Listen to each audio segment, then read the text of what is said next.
everyone. Welcome to the Hacking HR virtual conference. Some of you may have already been visiting sessions all day. For some of you, this may be your first session. My name is Huang, and today we're going to be talking about making real progress in D&I and what does that look like. So I actually have two people joining me today, and we'll do introductions so you can get to know them. And we're going to start with your name, your background, your role and title, what organization you come from, and just a quick sentence. What is your thought on diversity and inclusion as a corporate initiative?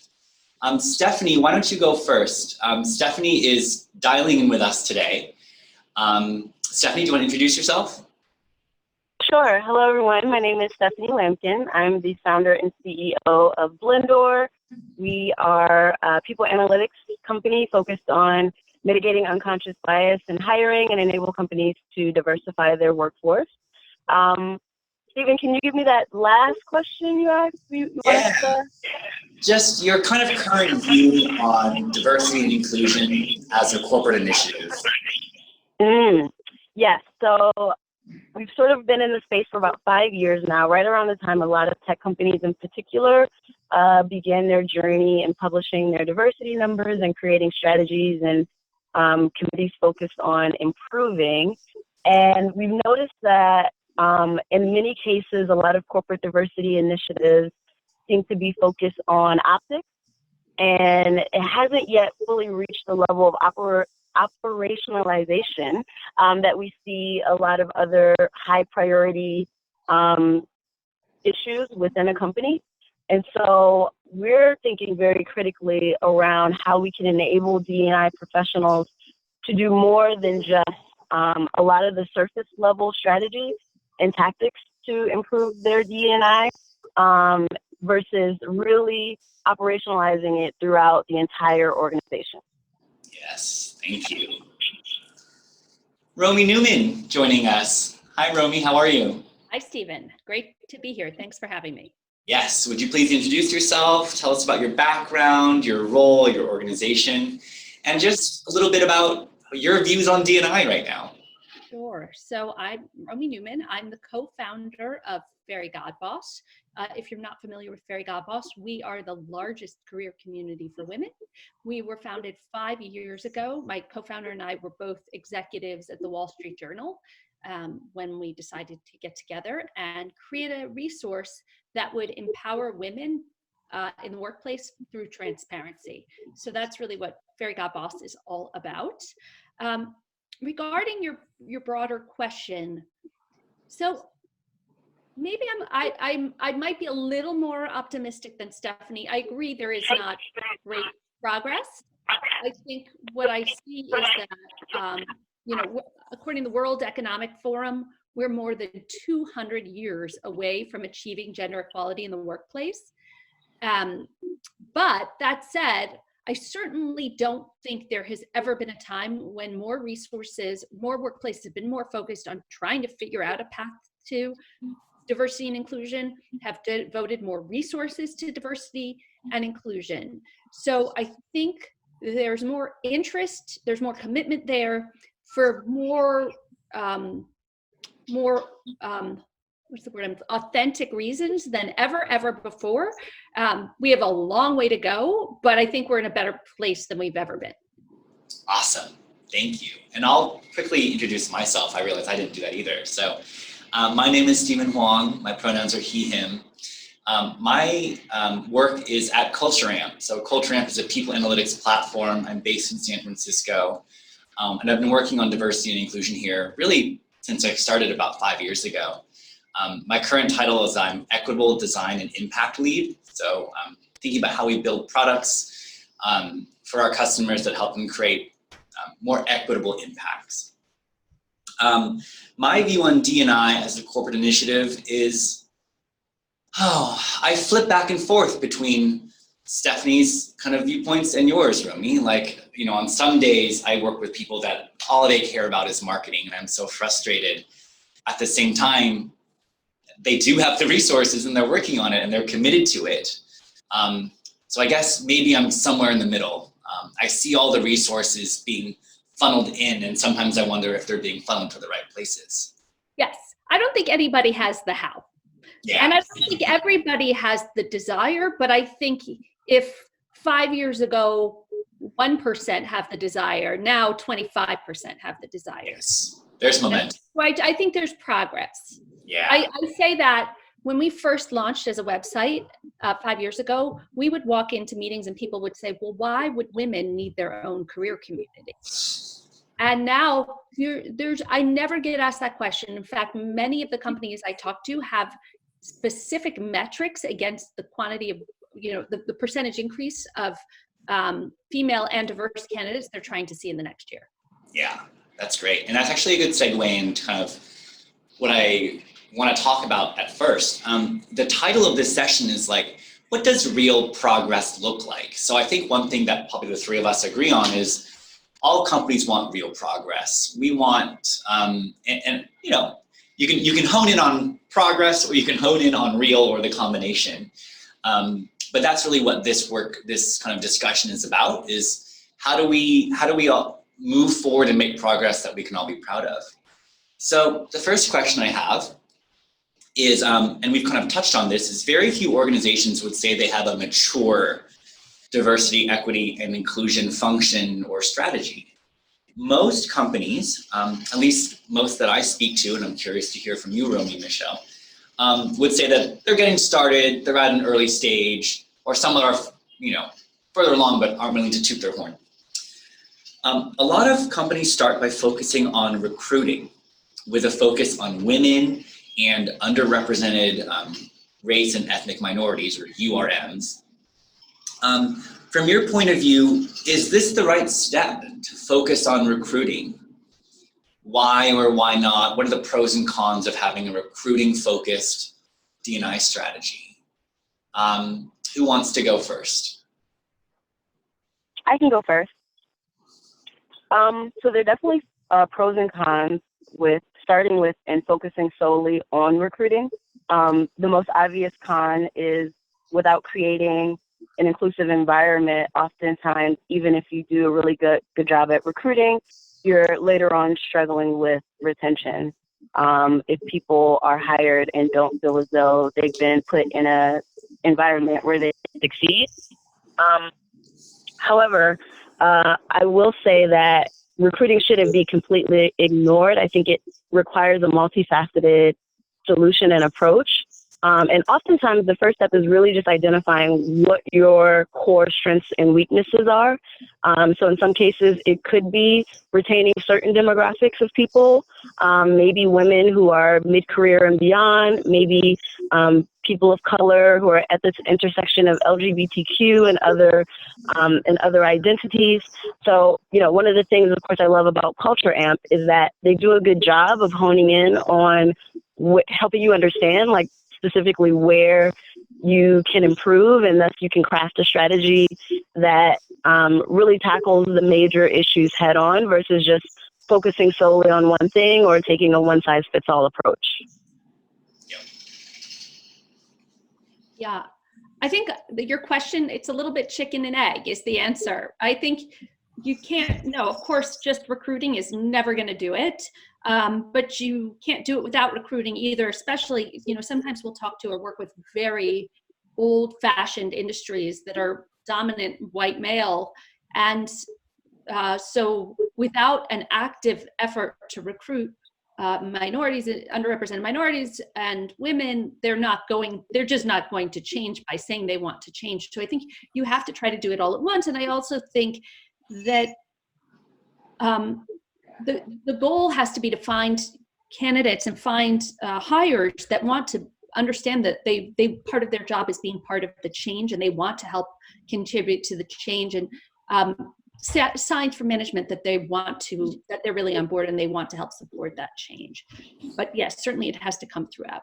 And I think people come up probably to all of us kind of confidentially, and they're saying, my organization is really just focused on recruiting right now. How do you get them to see the broader picture? I mean, what advice do you have for people that have a seat at the executive table and they're trying to get the argument to be more broadly. And Stephanie, I love your your tip on like figure out what your core strength is. How do you encourage that kind of thinking versus the current thinking of maybe only focused on recruiting and not thinking about it holistically? I would say from my side, it's all about tying it to business results. I mean, I think, obviously inclusion and diversity is the right thing to do from a human perspective, 100%. But, as I like to say, corporations are not people, no matter what some politicians say. So corporations are there to create shareholder value, and great news, diversity drives shareholder value. And so whether if your message isn't being heard at the kind of at the management table, you have to reframe it as, McKinsey found that diverse work teams drive 35% better results, right? So if you came to your manager and was like, I have a secret plan, I have a secret tactic that could improve our results by 35%, what manager would not buy it? And we all do, we have that recipe. We just have to always remember to kind of, I always say I'm a salesperson. We have to be selling it in all the time. Yeah. Stephanie, what are your thoughts? What advice do you have for people that, are running up against maybe some resistance? Yeah, I think it's to your point around being a salesperson and in sales, I think, these sort of problems can be addressed very similar to how companies think about other challenges and going into other domains within their company. So whether it be opening a new international office or branching into a new market, you really just have to sit down and figure out, like, okay, like you said, what is the business case? What have others done that have been successful? What hasn't been successful? What's applicable to us? How can we leverage market research? How can we set up a system to do a little bit of A/B testing? Fundamentally, I think if companies approached the problem much like they do other new initiatives or new investments that they're considering, they see a lot. They get a lot more guidance rather than the sort of throwing spaghetti on the wall approach that I think a lot of companies have taken to date. Yes, and I would add, I think there are some companies, a few, that know and understand that this can be their competitive advantage, right? Getting there first, being the first in the industry, and I especially look at finance, where you see, there's this enormous transfer of wealth to women in this country. And so that there are companies that are working really hard to diversify their workforces so that they can be more successful in their markets. And so I think the framing that exactly what you said, Stephanie, it's a business plan, and how do we make this our competitive advantage? How do we get there first? How do we do this better than our competitors? I love that.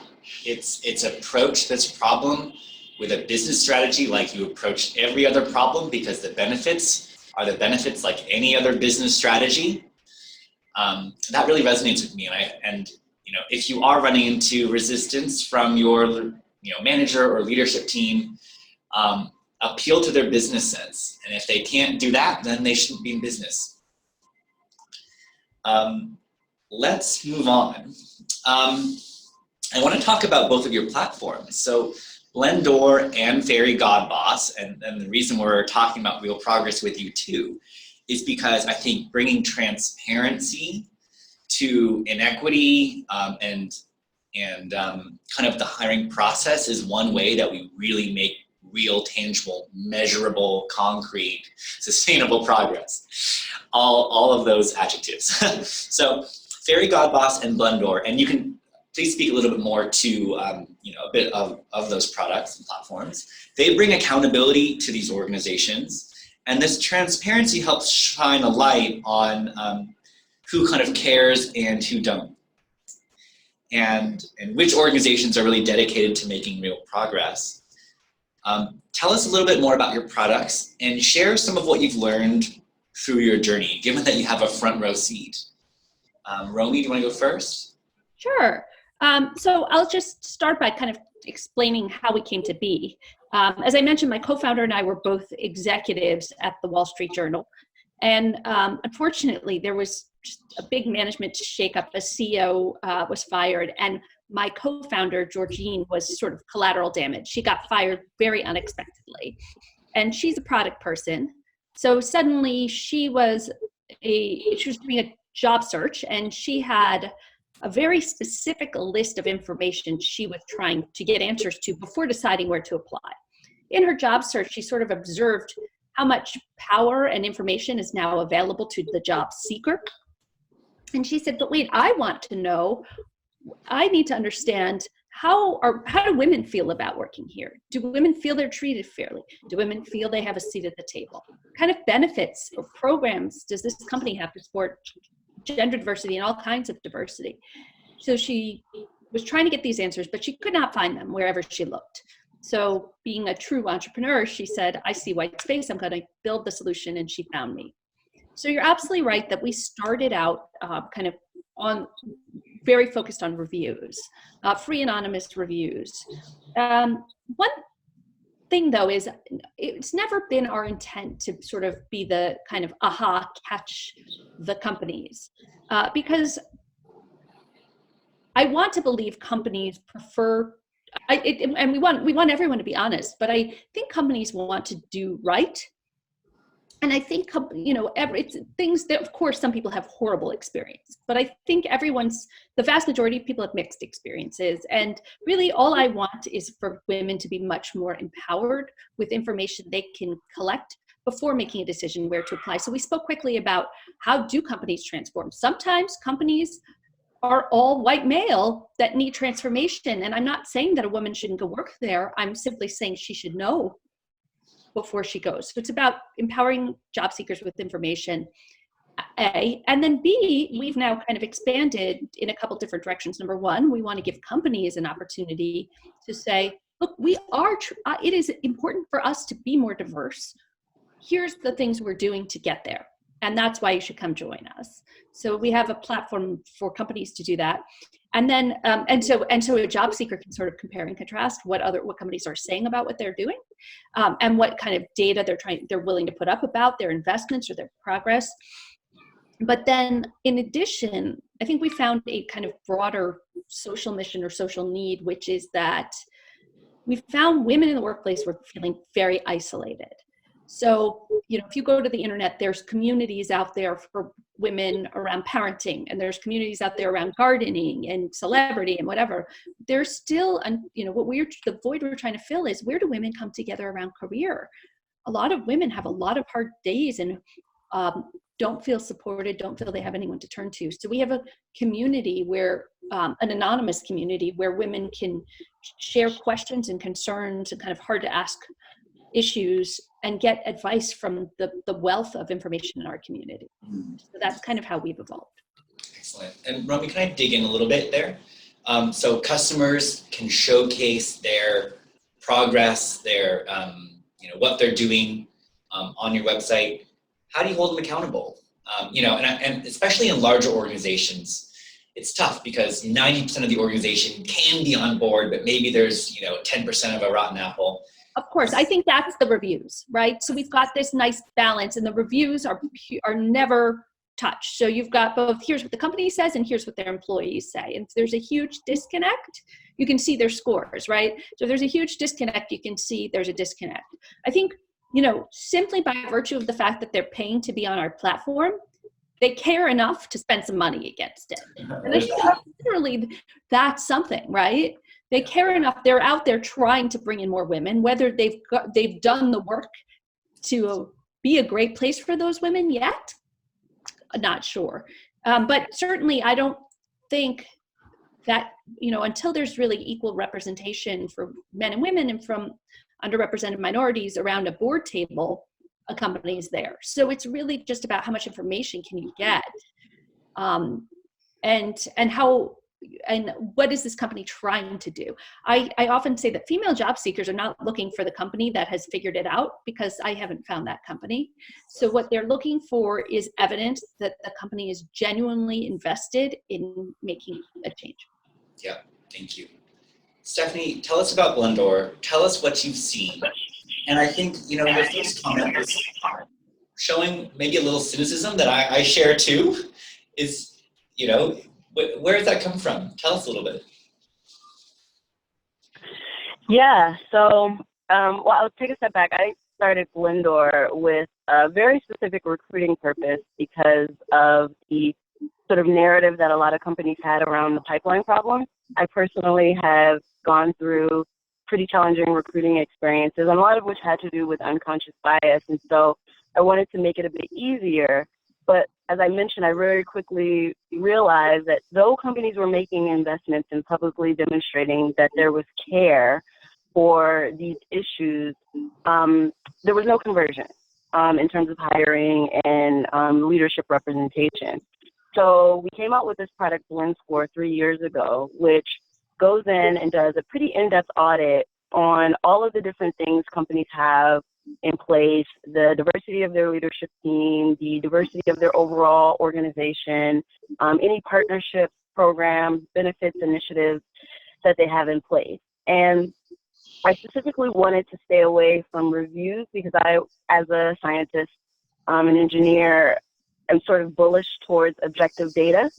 And so what that did was enabled us to really sort of normalize what companies were and were not doing, specifically to target certain demographics of people. And so we found some really interesting insights as a result, but probably the biggest surprise we had was the level of interest from institutional investors and the EEOC and other government regulators that are trying to figure out a way to hold companies more accountable, given that there really aren't a lot of standards beyond, the EEO1 form that companies have to comply with. So the approach that we've taken in this whole, sunlight is the best disinfectant strategy is trying to enable sort of like a lead standard or a U.S. News World Report ranking model as it pertains to the way that companies are creating diverse, equitable, and inclusive environments. Thank you. And what have you kind of found in this sunlight is the best disinfectant strategy? I really like that. I'm going to take that. Has anything surprised you as you've evolved this strategy a little bit?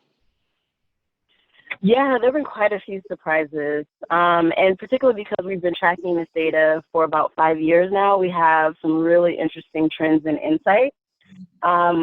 But one of the biggest surprises, I guess I would say, is that there are a lot of companies that who have a primary user base of women and or underrepresented minorities, or their headquarters is located in an area that is predominantly underrepresented minorities. But when you look at their leadership diversity or their workforce diversity, it doesn't reflect their local community or their customers. So those are the cases where we see red flags because it's like, okay, this is the most extreme case of not being a pipeline problem. Your company has just made almost a conscious choice to be exclusive in some ways, and it's definitely hurting your business. And so those are probably the biggest cases we are like, oh my God, how could this be? For example, it's like, how could you have a headquarters in Atlanta or Washington, D.C. and have no underrepresented minorities on your board or executive team? Those are the ones that really shock us. I agree with you, Stephanie. I see the pipeline problem get blamed all the time, and it's so wrong. And there was a great article recently in Harvard Business Review that said, if you're fishing and you can't catch a fish, you don't blame the fish.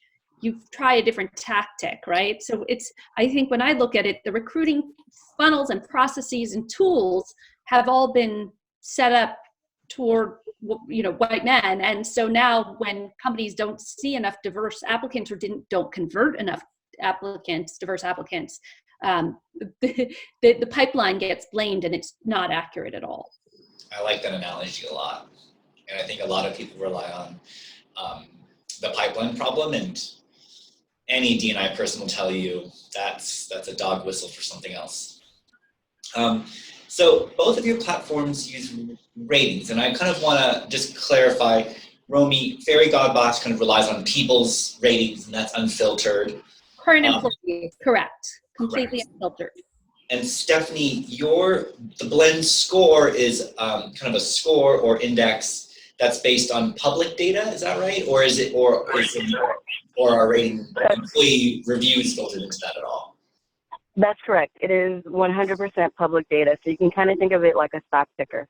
We have built algorithms that in real time scrape various sources to keep up to date on various progress companies have made as it pertains to DEI and people operations. Cool. So my next question, which is which will benefit me a lot, hopefully our listeners too, is I'm fascinated by ratings. Some ratings I use a lot and some I don't, and I have a love-hate relationship. I use Yelp a lot to pick restaurants because I can rely on people's ratings. And then sometimes I go to a place where that has a really high Yelp rating and I don't have a great meal, and I'm like, well, why would I trust these? I don't know any of these people. I'm vegetarian. They're probably not. They probably have maybe we ordered different things, and maybe sometimes ratings aren't a good solution for me. And you look at things like college rankings, and I used college rankings when I was applying to colleges because I wanted to, it was a helpful thing for me. But at the same time, what we know is that college rankings can incentivize colleges to do certain things to boost up their rating, like getting their alumni to donate, or relying a lot on SAT scores, which might not lead to equitable impact. So I guess my question is, both of your platforms provide ratings. People can often try to game ratings. They might not incentivize the right things. Can you explain your view as kind of why and how you leverage rankings? How does that help or hurt people that are using your platform? Everyday workers, employer brands. Soapbox a little bit on rankings for me. Stephanie, do you want to go first this time? Sure, I'll start. So yes, I firmly believe that the quality of any ranking or rating really lies in the methodology, and the power is in the hands of whomever creates that methodology. And the best we can do is be as transparent as possible with how we're developing these scores. And nothing will be perfect, but we as human beings naturally look for shortcuts, whether it be in evaluating a company, a restaurant, a person.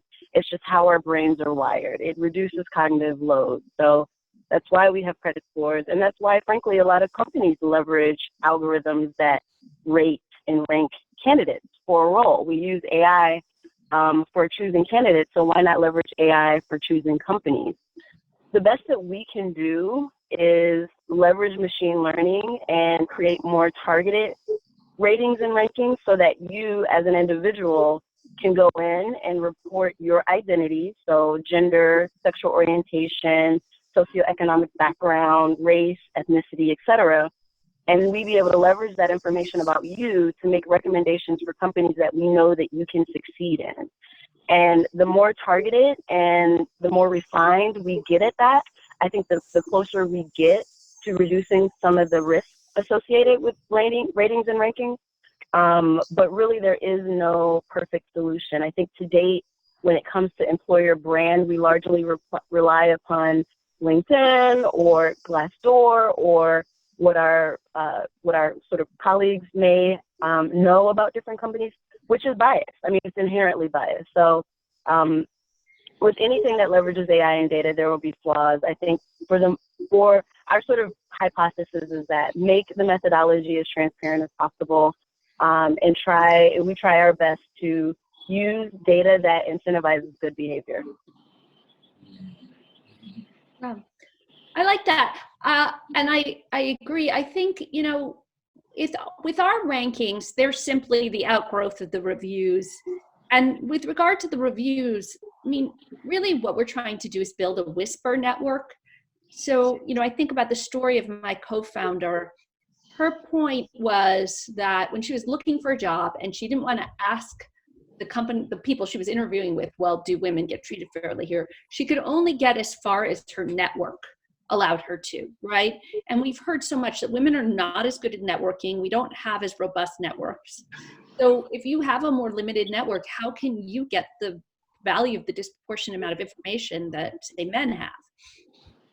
And so I think, the rankings, to your point, Stephanie, about how humans ingest data are just meant to apply a shorthand to the data we're collecting, which is just really aimed to arm women with information they wouldn't otherwise be able to get. Kind of a follow-up question for both of you. So Stephanie, I completely agree that the power of the ranking is in the methodology.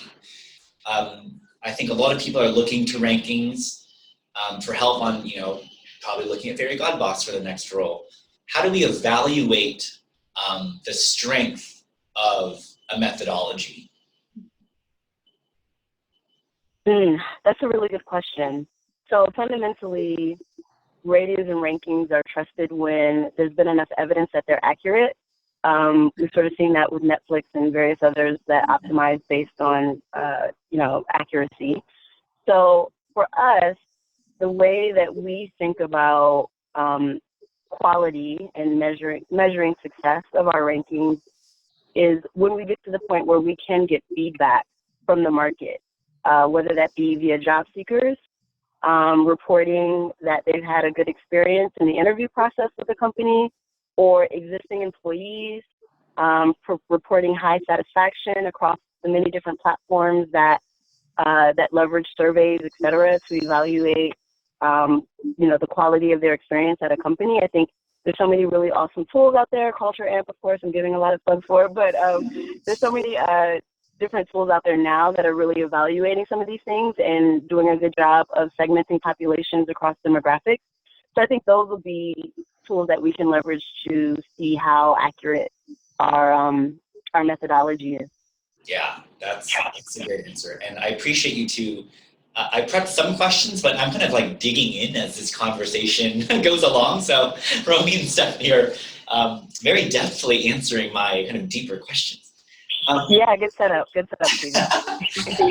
Romy, I love what you said about the whisper, right, of the limited network. Ahora, tiramos el ensayo general como equipo. Yo sé, ustedes ven, no se preocupen, pero las que estemos como hacer el walkthrough. Piso 1, ya. Okay.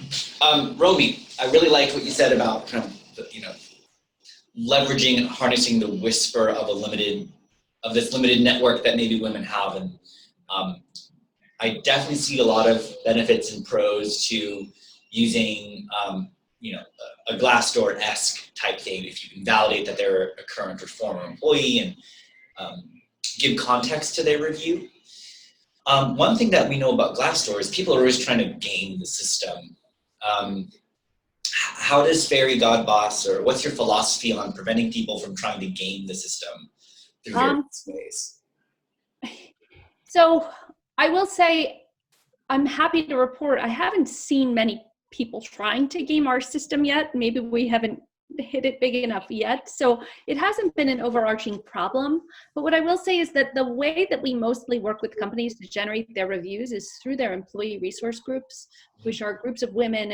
And when we've surveyed our reviewers, what's interesting is that 82% of the women who've left a review said their primary motivation for doing it is to help other women.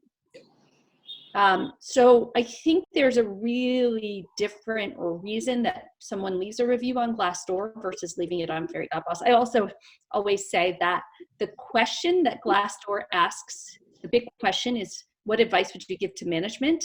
Which I think is like such a baiting question. I mean, if I were to go to a restaurant, speaking of, and you ask me what advice I'd give to management, like, sit down while I tell you, right?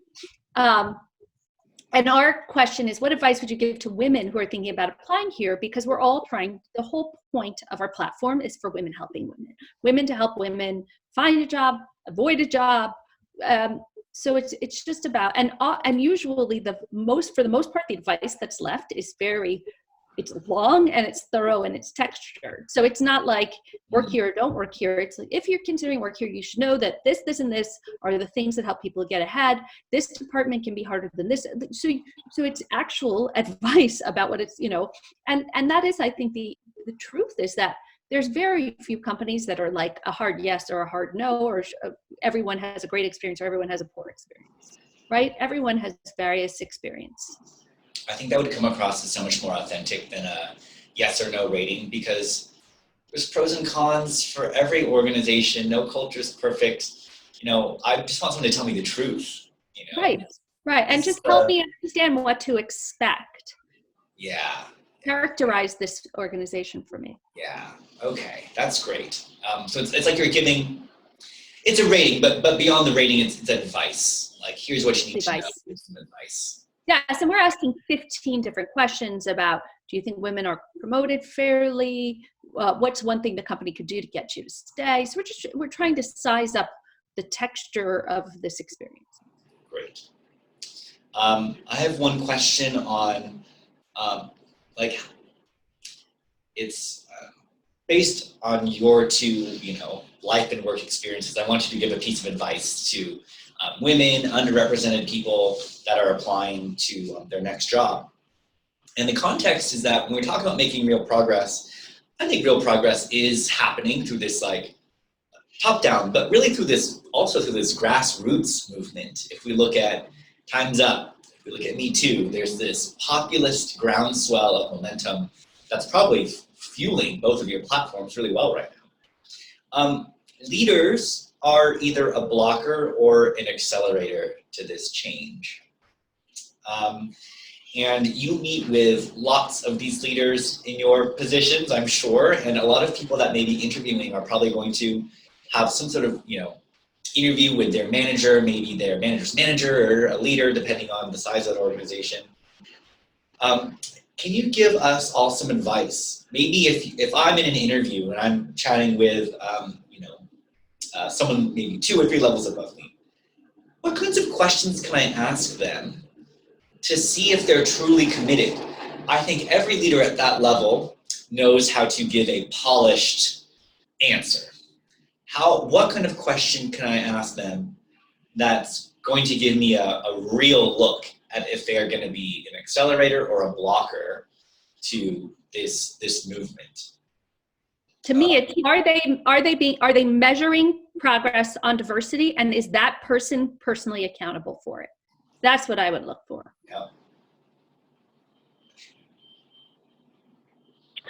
Yeah, I sort of have a little bit of empathy, particularly for middle management, because oftentimes they're not properly incentivized to optimize for diversity, unless of course you make it a part of their pay. So, you know, if I were going back in the job market and in an interview, you know, I would probably take it a step further in trying to understand to what extent has that organization evaluated the impact that their diversity or lack thereof is having on certain business units, and particularly at a leadership level. I oftentimes go and look at the team pages and look at the org chart of that company, and I'm very critical of that representation based on the organization, the market, the demographics of the consumers of that particular product or service. So I would recommend, if a mentor asked me about interviewing, I would try to keep it within the context of business, in order to avoid people becoming defensive, because that often, like, once that switch is clicked, you create more of a barrier than you do a bridge. Interesting.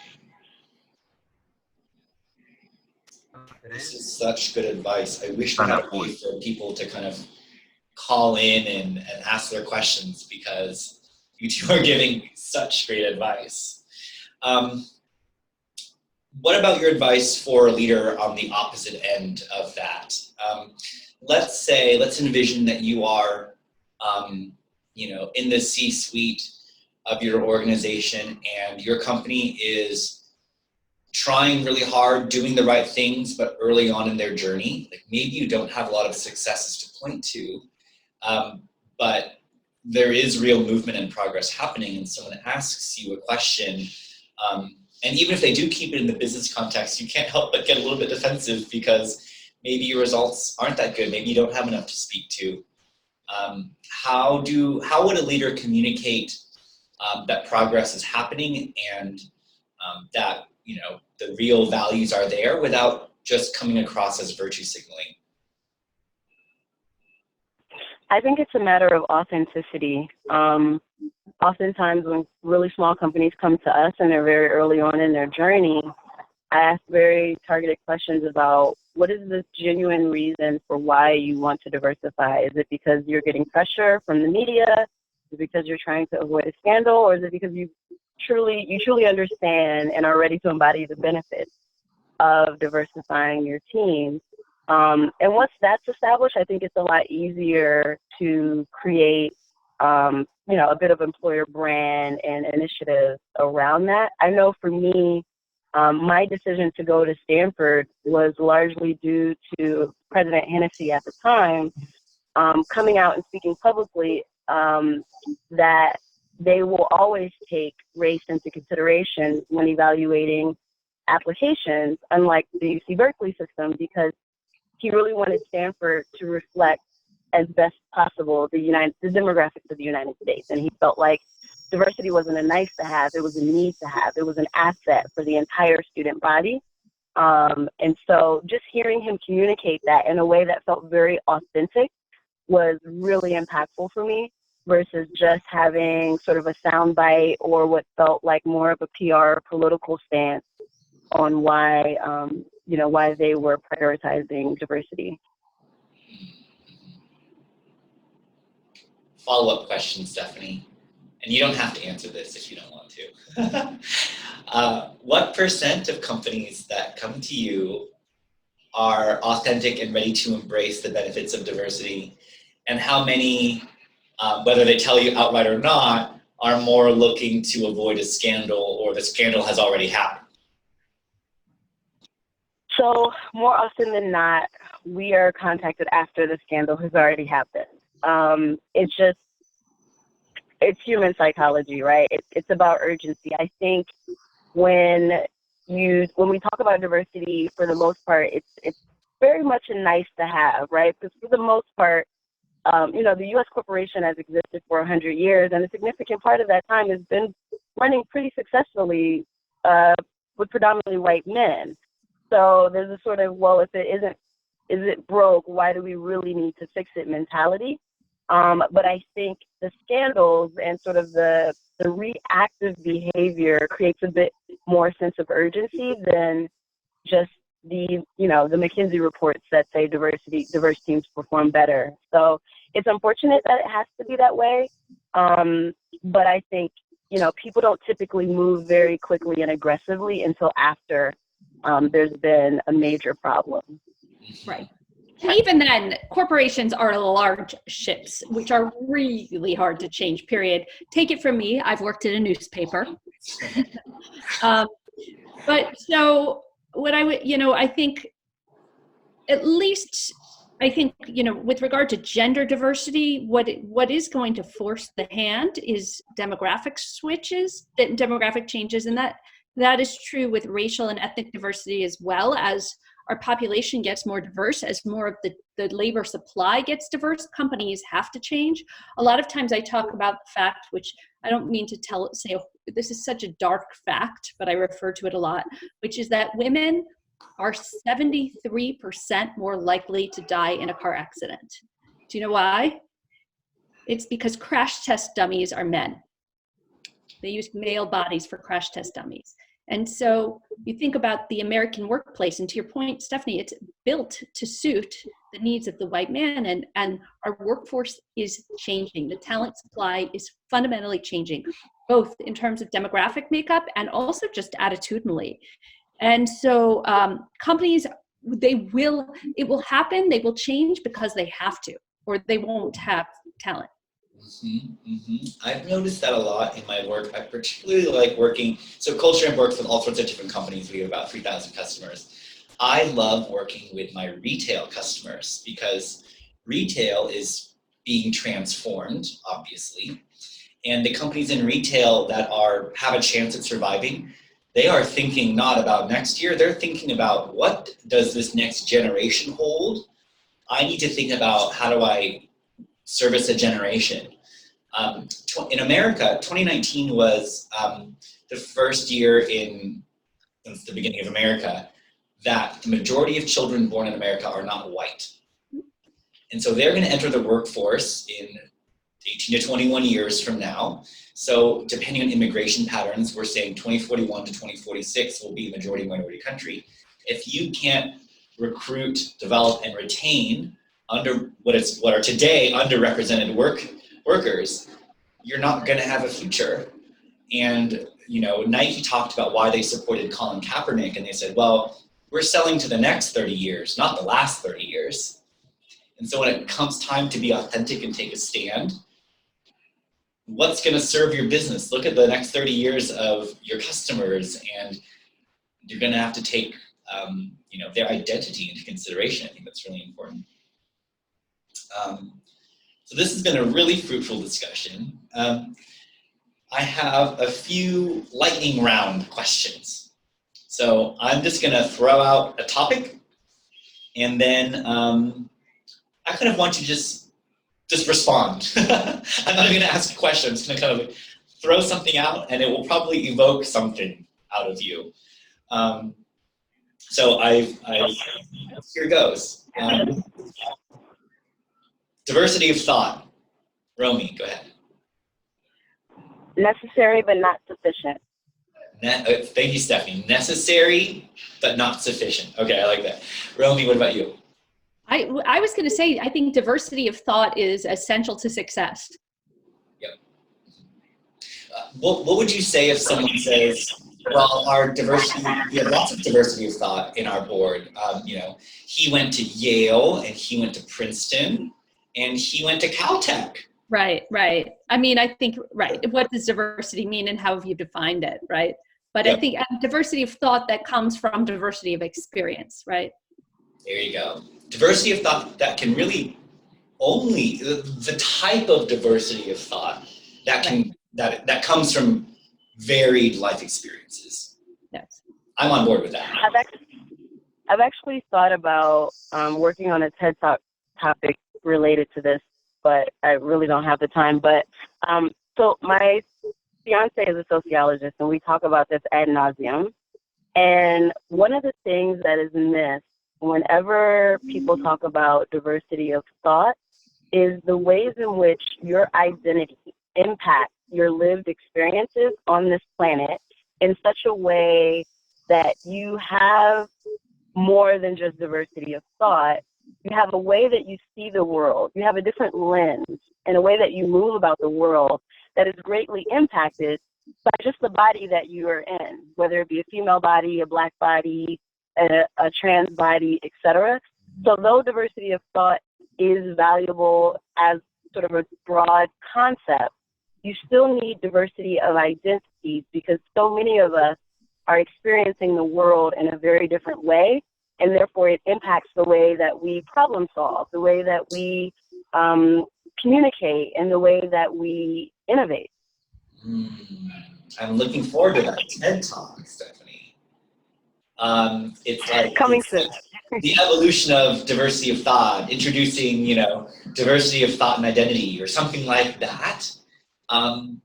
Because I love diversity of thought is the thing that leads to better business decisions. That is at the heart of what diversity brings, but we need to kind of qualify it somehow, unless otherwise it gets co-opted in a sense. Yes, and diluted. Okay, the next lightning round, it's kind of combined. CEO action pledges and diversity awards. Romy, do you want to go first? My thought on this is half-formed. I can go first, which is that I think, look, change only comes if this is a fundamental priority for the CEO. A CEO sets the strategic direction and allocates funding for a company. So without CEO buy-in, forget it, right? So from that perspective, you want a CEO to be a full throttle advocate of diversity efforts, but a pledge does not necessarily indicate that. It's just a pledge. So that, and then the other one, the awards, I mean, awards are nice, but I'm not sure they actually reflect activity or action within a company. Thank you. My immediate response is actually the same as the other one, necessary but not sufficient. So necessary in the sense that we do want to reward and acknowledge those efforts that have been put in place. We won't be successful if we're only driving people via negative reinforcement. There has to be some positive reinforcement or things that people strive for or optics that people appreciate in order for them to continue to be incentivized towards progress. But at the same time, it's insufficient because it doesn't really translate to progress in many cases. And so we still need regulation, we still need standards, we still need transparency, because otherwise I think you just fall into the case of people doing what needs to be done just for the sake of recognition, but not for the sake of actual progress. And if there's no accountability, then, there really is no progress. Yeah. Thank you for these nuanced answers. I've been grappling with these things for a while, do I tell my CEO to sign this action pledge or not? He's committed. I don't know if an action pledge accomplishes that. Do we apply for this award? I'm like, I got better things to do with my time, but I want the award, but I'd rather do the work. And I'm sure many listeners are wrestling with this too. Yeah, I think it has to be a yes and, not a or. You have to apply for all the awards and do all the hard groundwork necessary to move the needle. Yeah, to earn those awards. Okay, one more lightning round question.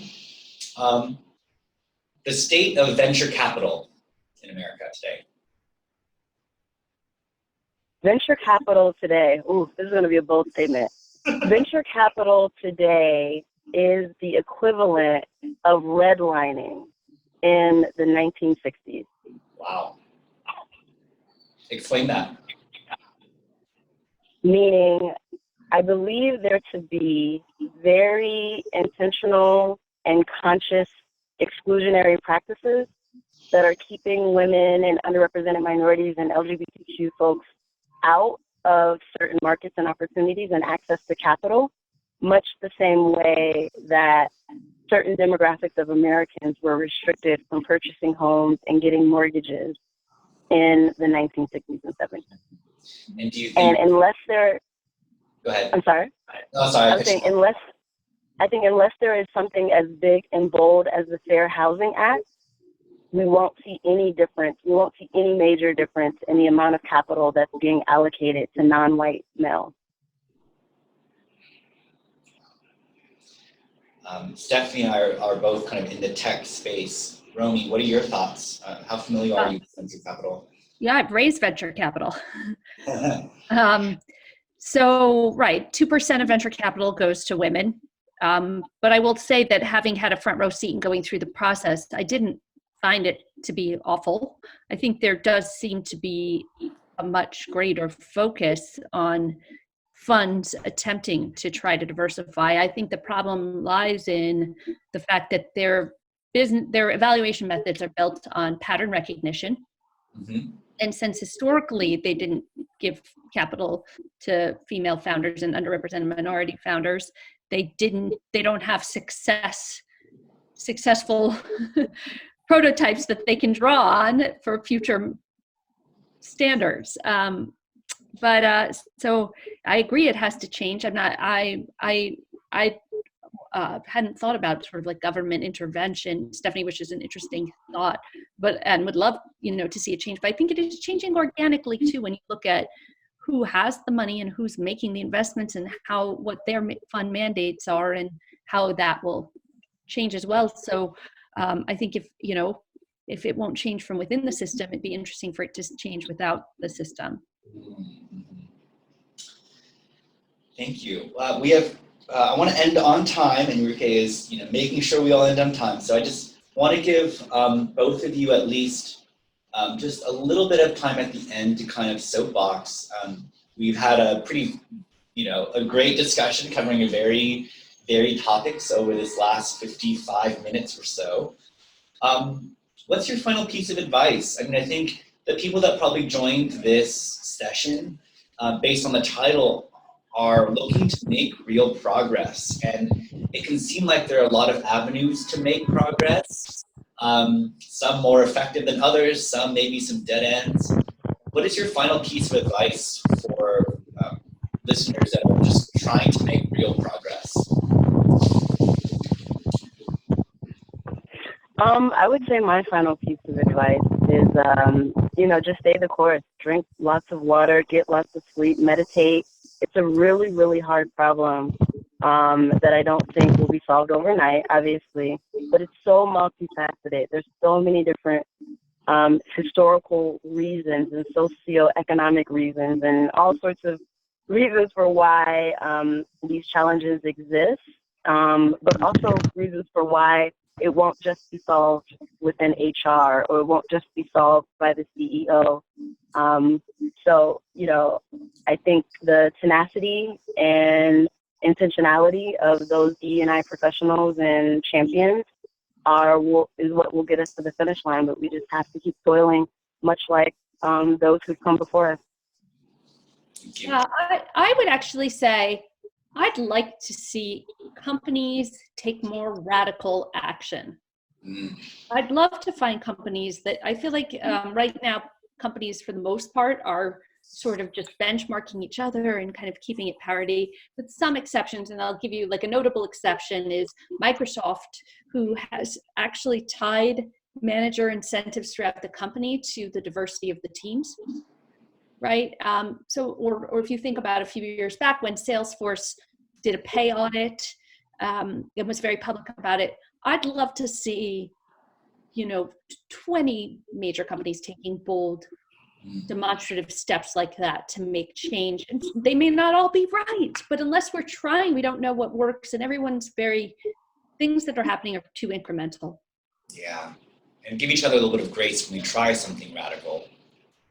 I think a lot of people try something radical and they get like lambasted by, one of the Fords or Fortune for trying something. It's like, well, let them try. If they fail, they can tell us, So that's great. Thank you very much, both of you, Romy and Stephanie, for this conversation. It's been, we talked about making real progress, and I think the conversation was very real in a sense. We didn't hold back, and we covered a lot. So thank you so much to our speakers, and thank you all for dialing in.